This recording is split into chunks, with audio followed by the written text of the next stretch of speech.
I opened the bakery of my dreams. I invited my family to the celebration. They called my bakery flawed and went to the opening of a competitor's bakery instead. I was 68 when I turned the key in my door and smelled the ovens like old friends.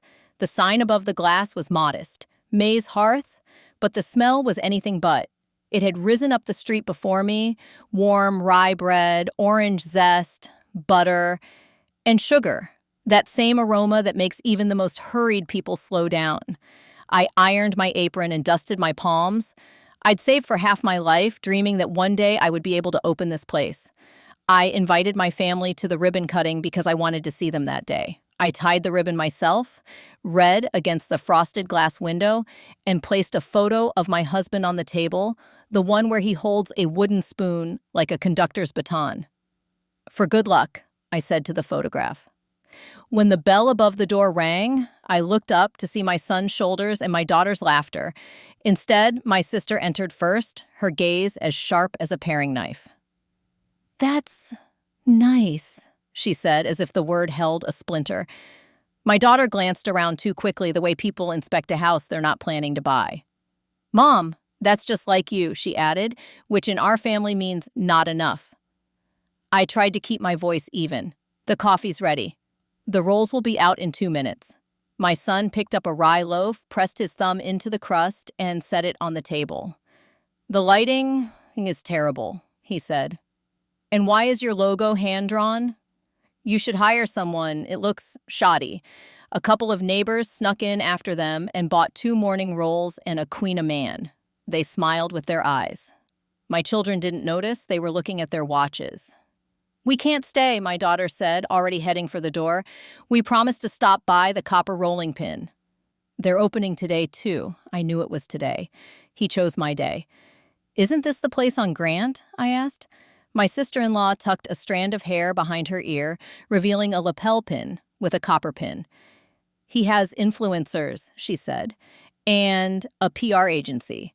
My sister leaned so close I could smell her pink lotion. "Don't take it personally, May. It's business."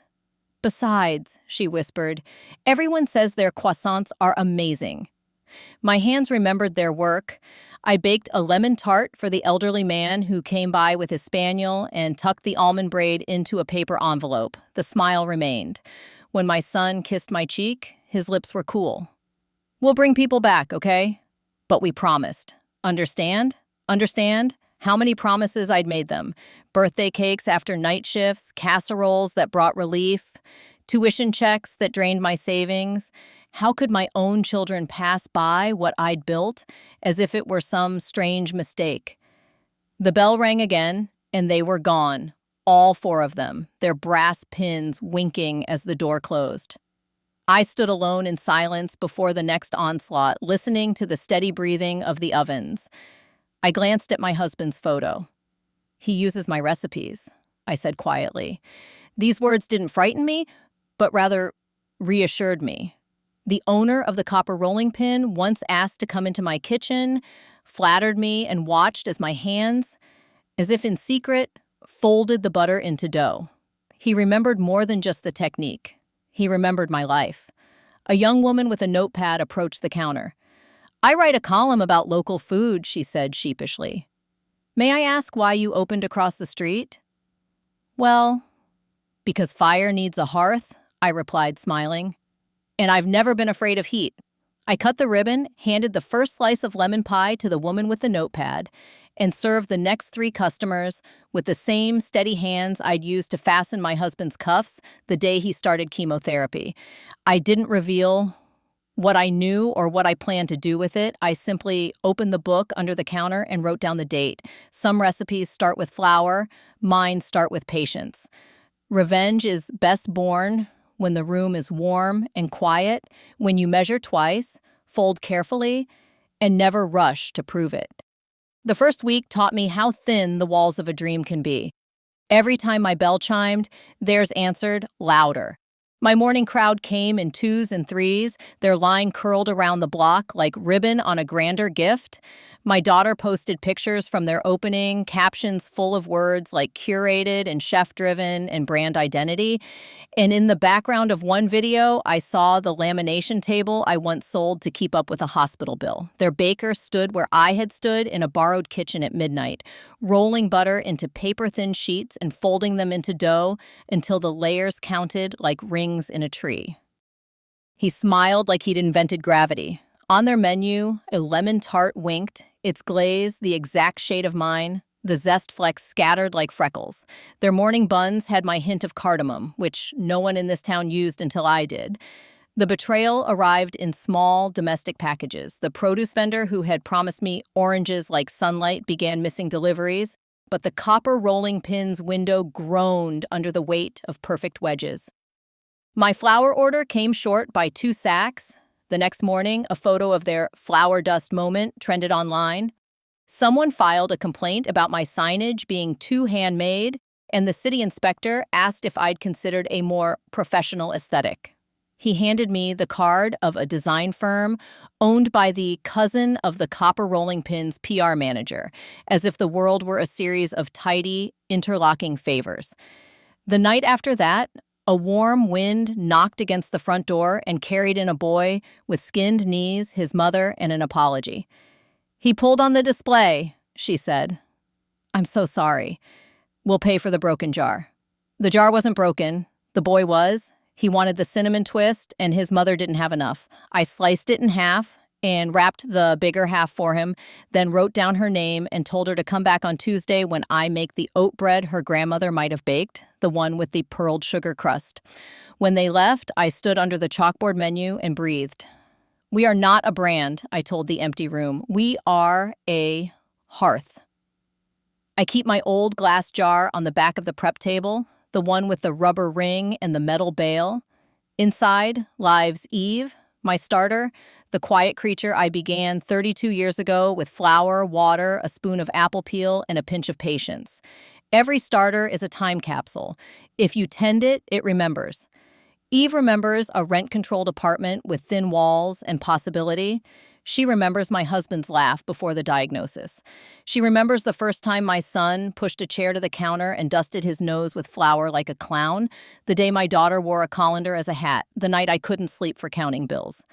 Eve makes bread that tastes like what I've survived. It is easy to steal a list of ingredients. It is harder to steal the history trapped in a jar. The second week, my sister came by with a white box tied in copper ribbon. She set it on my counter the way people set down newspaper clippings they hope will shame you into a better life. "He sent these over," she said, "to wish you luck." I untied the ribbon and lifted the lid. Croissants lay inside, golden and smug, their layers tight as the rolls my mother wore in her hair for Easter. They were beautiful and soulless thus. "Try one," my sister coaxed. "Be objective." I broke a croissant in half. The crumb was textbook. The scent was butter and pride. On the first bite, I tasted cardamom. On the second, lemon zest. On the third, grief. "He learned that fold in my kitchen," I said. I set the croissant down. "He learned to tuck the ends like that because my husband's hands were too big for the delicate work after chemo, and I showed him how to use his knuckles." My sister looked at me with a mix of pity and impatience. "You shouldn't have taught him then." "I teach because someone taught me," I said. "What I didn't teach him was to steal." She patted my arm. "You're being dramatic." Maybe I was, or maybe I remembered, with a clarity that burned, the day he had staged in my kitchen 3 years ago. He'd called me chef then, his eyes soft with charm. He said he wanted to understand heritage baking, by which he meant the method that stretches a dollar with time and attention. He asked about Eve and reached for the jar without washing his hands, and I slapped his wrist like a schoolteacher. He laughed, and I laughed, and I told him traceable things, that I use a blend of rye and wheat, that I keep my butter cold until it flinches, that I let brioche rise until it sighs when you touch it. The rest I kept back, the way all good women do, the private gestures, the pause between folds, the temperature of my palms when I work the dough. On the morning of week 3, the young reporter returned. She had eaten the lemon tart in polite small bites the day I opened. Now she stood at the counter with a camera slung across her chest and a different steadiness in her eyes. I was at their media night, she said. Their chef gave a little speech. He said, "We took classic flavors and elevated them with modern techniques." Then he served a tart with a glaze I swear I've only seen here. He called it copper citrus, copper steels, I said before I could stop myself. Her pen hovered. "Do you want to go on record?" "No," I said. "Not yet." Because revenge is not a quote. Revenge is mise en place. You gather your bowls and your tools long before the oven warms. You line up your facts the way you line up eggs. You choose a recipe with a finish you can live with. I started waking earlier. At 3, steam ghosted the windows while the street was still and the city had not yet decided who to be. I rolled dough, cut butter into thin sheets that shone like tiger's eyes, and folded it into layers so tender the dough seemed to inhale. I taught the young woman how to laminate, not because I wanted a disciple, but because the counter felt less lonely when someone else's heartbeat occupied the same space as mine. She proved apt and patient. She filmed my hands, she asked good questions, she listened without trying to fix me. "Do you have family?" she asked one dawn as we buttered the pans for morning buns. "Yes," I said, and then, because she had earned more, "They were here opening day." "Then they weren't?" She nodded as if there were entire books in that sentence. Later, she showed me a rough cut of a short she wanted to post for the paper's social channels. It wasn't slick, it was real. It showed my cracked measuring cups and the notches in the rolling pin where my husband, in a fit of optimism, carved the kids' heights and their days of triumph. It showed me turning dough in a circle that looked like a slow embrace. She titled it, "Flawed on Purpose." "People love polish," she said, "but they trust fingerprints." The video found its way through the city the way good smells do. One person told a friend, who told their sister, who told the barber, who told a teacher, who told a classroom of kids, who dragged their mothers the next day. By the end of that week, my bell chimed without, their bell answering. It didn't curl around the block and choke traffic, but it became a rhythm, and in that rhythm, I heard my own name. The copper rolling pin answered with a billboard. In gold letters the size of regret, it said, "Perfection lives here. I do not talk to billboards. I do, however, talk to Eve." I fed her and asked for patience, and she bubbled like laughter. At the start of week 4, an email arrived from the Copper Rolling Pins PR firm inviting local culinary voices to a pop-up collaboration with select legacy bakers. I was not on the list, although I had been a legacy longer than some of their staff had been alive. My daughter reposted the announcement with a heart and a "proud of the scene" caption, as if pride were a tide she could ride without wetting her shoes. That afternoon, as I packed a dozen morning buns for a woman whose hands shook when she counted, the door opened and a boy in a copper rolling pin cap swaggered in. He was handsome and 19 and didn't yet know that charm without respect is a thin dough that tears when you try to stretch it. "Chef," he said, as if we had arranged our lives around his entrance, "our boss sent me to get 1 lemon tart, the almond braid, and whatever you call those buns that trend on Tuesdays." "They're not trending," I said. "They're breakfast." He grinned. "He wants to taste the neighborhood," he said, making quotes in the air with the fingers he should have been washing. "We're doing a comparative study." I boxed the tart and the braid and the buns. I tucked a card inside. It looked like a thank you note, and in a way it was. The card held a recipe, with one step altered by a breath. The oven temperature rounded up by 5 degrees and the resting time shortened by 2 minutes. If you read quickly, you wouldn't notice. If you baked quickly, you'd find your glaze split and your crust turn stubborn. "Enjoy," I said, and watched him leave. The next afternoon, the copper rolling pin posted a lemon tart with a glaze that had broken into tiny islands. They called it rustic. Their comments called it flawed. My daughter-in-law wrote, "Love the vibe," which is what people write when something fails fashionable. I didn't crow. I cleaned my proofing baskets, brushed the flour from the seams of the bench, and walked to the church basement to deliver leftover loaves. Sister Agnes took a bowl and pressed my hand. "You look tired," she said. "I'm baking," I said. "And fighting," she added gently. "How do you know?" She smiled. "Because you're not crying." On the way back, I passed the copper rolling pin. The PR manager stood outside, smoking one of those slim cigarettes that smell like ambition. She eyed me the way a person eyes a new pair of shoes when the old ones pinch. "Chef," she said, "how's the hobby?" "It feeds me," I said. "Influence feeds us," she countered. "We're bringing in a TV crew next week, a national spot." "Chef's going to show America his story. Is it his?" I asked. "Or one he borrowed?" She flicked ash onto the sidewalk as if the city were a trash can. "Relax, she said. "I'm lost, and it's just pastry." I went home and sat at my kitchen table with the window open. Night air streamed in on the scent of yeast and street dust. I took out the knife my husband sharpened on Saturdays and opened the bottom drawer where I keep the paper that matters. I took out the index cards where I wrote recipes 30 years ago, my handwriting as young and stubborn as I was. On one, in pencil faded to temperance, there was a note. "For lemon glaze in summer, take the bowl off the ice 5 seconds early. Cold glaze sweats on hot days." No cookbook had that note. No YouTube tutorial, only my life did. The next morning, the young reporter arrived before dawn.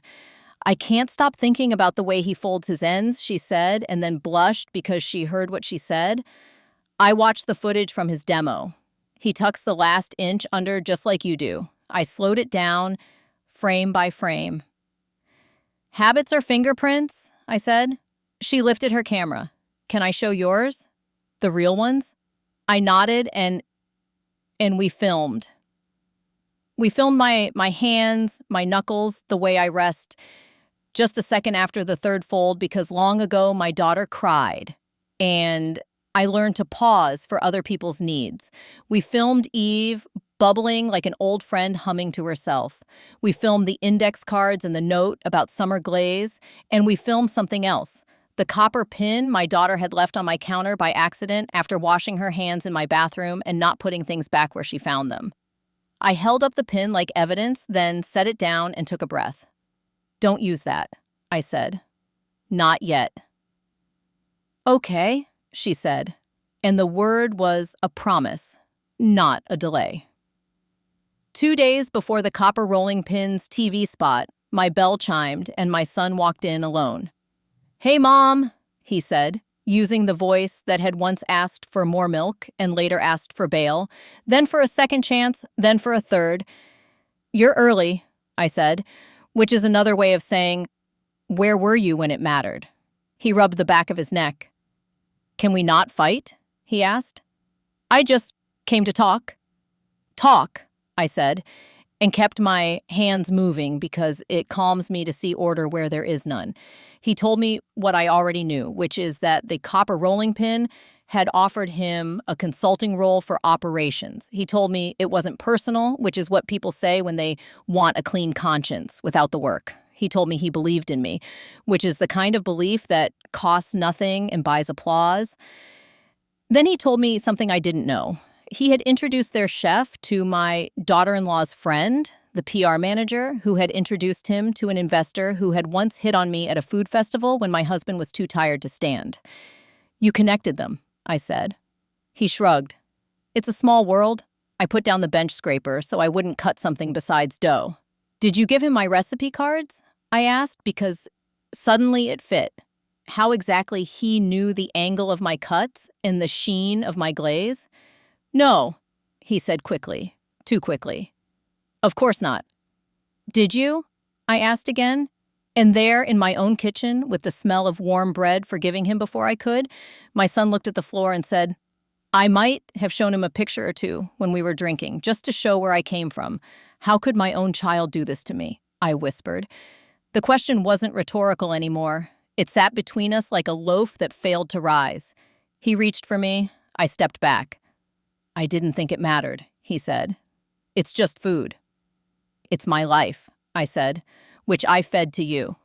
He flinched, and in that flinch, I saw the boy who once burned his tongue on soup because he couldn't wait, and the man who still couldn't. Please don't make a thing of this, he said. You'll look petty.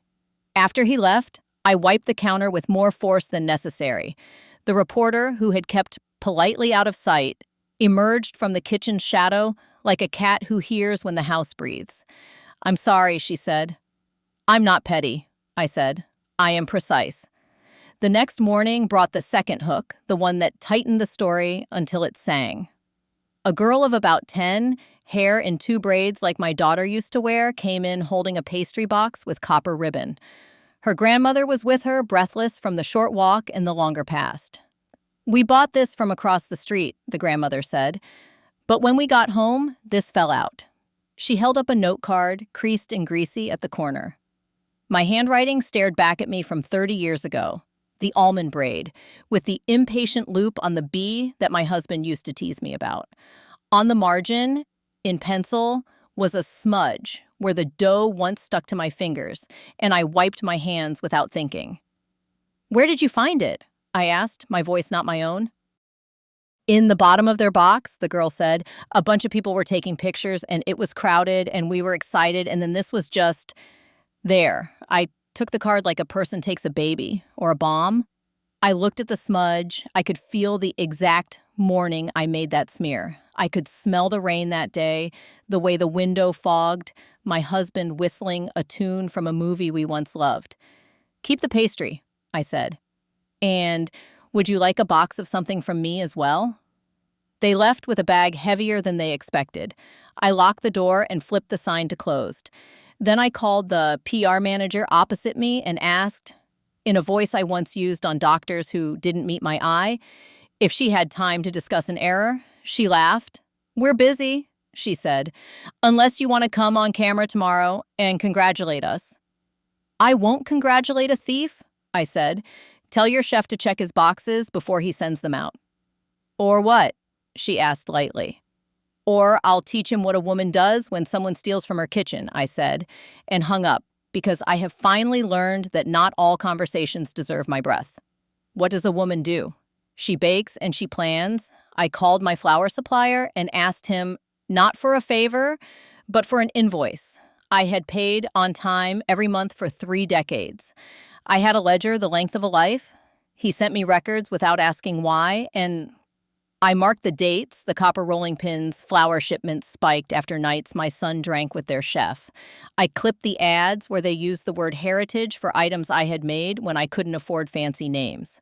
I printed a still, Nia, from the reporter's footage of the chef's tuck, a move born of chemo and patience, a move that no French school taught because it came from the solving of a private problem.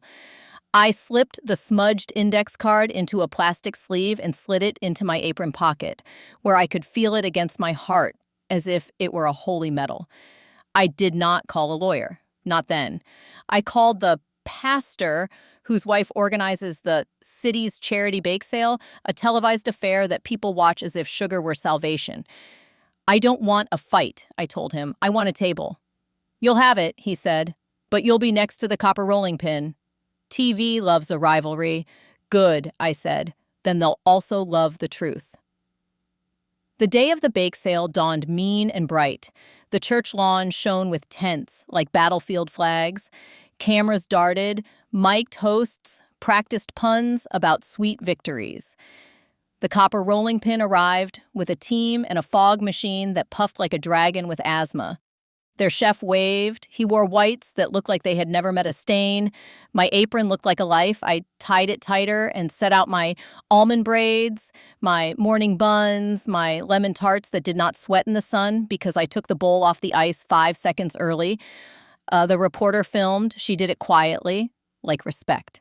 At noon, the host clapped for attention. We're playing a little game, and he sang into his mic, a blind tasting. Fans will vote. Winner gets a feature on our evening segment. He grinned at me as if we were all children together. Fun, right? I looked at the copper rolling pins table. A lemon tart gleamed wrong, and almond braid slashes lay at an angle only my grief taught me. The chef lifted his chin like a man who likes mirrors. Fun, I said. Let's feed them. People lined up, they ate. The host made a show of not knowing what he ate. He closed his eyes and hummed. He asked a line of children which tart they preferred. The children who do not lie yet because they do not need to pointed to mine. The votes tallied. The host announced the winner with the flourish of a man used to confetti. May's hearth, he shouted. Flawed on purpose. I didn't raise my arms or cry. I looked across the table at the copper rolling pin chef. His smile tightened the way plastic tightens in heat. Congratulations, he said, and his voice had a scratch in it now, as if even praise hurt. Thank you, I said. While the cameras are here, may I show you something? The host perked up. Cameras swung, the crowd leaned. I took out the plastic sleeve with the index card, held it so the sun caught the smudge, and the writing everyone could see wrote itself as mine. This is a recipe card from my kitchen, I said, speaking not to the man, but to the people whose hands had held my bread. It was found in one of their boxes. Not a copy. The original, with my husband's smudge from the day he laughed and bumped my hand. The host coughed. The camera moved closer. The crowd made a sound I know from funerals and births, a low howl. The PR manager laughed too brightly. This is so local, she said. And recipes are public knowledge, right? Not this one, I said. Not the fold that solved my husband's hands after chemo, which is not in any book. Not the note about summer glaze, which is not in any video. Not the smudge, I looked at the chef. You can imitate skill, I said. You cannot imitate fingerprints. He flushed. Everyone learns from everyone, he said. That's the business. This is not learning, I said. This is taking. The reporter lifted her camera over my shoulder. I didn't turn. I didn't need to. The pastor stepped forward the way men step forward when they sense a fight that will be talked about for years. Maybe we take a breath, he suggested. I breathed. I had been breathing this whole time, in fact, even when my children left for copper and applause. I turned to the crowd and chose my next step like you choose the temperature that will bring a loaf to its best. I'm not suing, I said, and the PR manager startled because some people cannot imagine a woman choosing anything but escalation or silence. I'm inviting. Tonight, after we close, I'll open my doors again. Anyone who wants to see the fold, the pause, the way we tuck the end because hands once trembled, come. I'll show you what cannot be copied because it is lived. The host blinked, then smiled the way people smile when they are about to ride a wave they didn't make. That, he said into his mic, is TV. The copper rolling pin tried to counter-program. They announced a flash sale and a DJ. They raffled off a stand mixer and a gift card for Sunset macarons, as if time were an aesthetic. It didn't matter. At dusk, a line formed outside May's hearth, quiet and human. Children held their mother's hands. A man in a suit took off his jacket and slung it over a chair like he was home. The reporter live-streamed from the corner. Sister Agnes stood at the sink, washing bowls in a rhythm as old as the Stations of the Cross. I showed them. I showed them how to hold the dough like a promise, not a possession. I showed them how to listen for the dough's breath. I showed them Eve and told them her story as if it were a family tree. I let a girl with 2 braids dust sugar on a braid and a teenager with bitten nails slide a tray into the oven. I told them about the smudge. I did not say my son's name, not because I wanted to protect him, but because I wanted to protect myself from speaking a pain that, once said, would live outside me forever. At the end, I turned off the ovens and put my palms on the table where all day long I had made and unmade a life. The young reporter lowered her camera. May I post this? She asked. Yes, I said, but not the card? Not yet. She tilted her head. Why? Because I want my family to see it first, I said. Not on a screen, on my table. They came the next morning, maybe because the video had made the city hum, maybe because some part of them knew the tide had turned, maybe because conscience has a clock I cannot see. My daughter-in-law wore no copper pin. My daughter's eyes were red, as if she had finally cried the way I had not.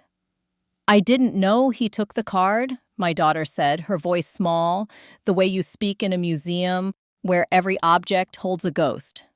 "You knew he took the shine?" I said, not unkindly. "You knew you left when I needed you to stand." "I was embarrassed," she whispered. "Your logo, the hand-painted sign. I wanted us to look modern, Mom." "I wanted us to look like us," I said. "I'm not ashamed of my hands." My son stood behind them, his shoulders trying to be broad and becoming merely tense. "I'm sorry," he said. Not an explanation, not an excuse, a sentence that finally fit in his mouth. "I don't know what to do with your apology," I said, "but I know what I will do with this bakery." "What?" he asked.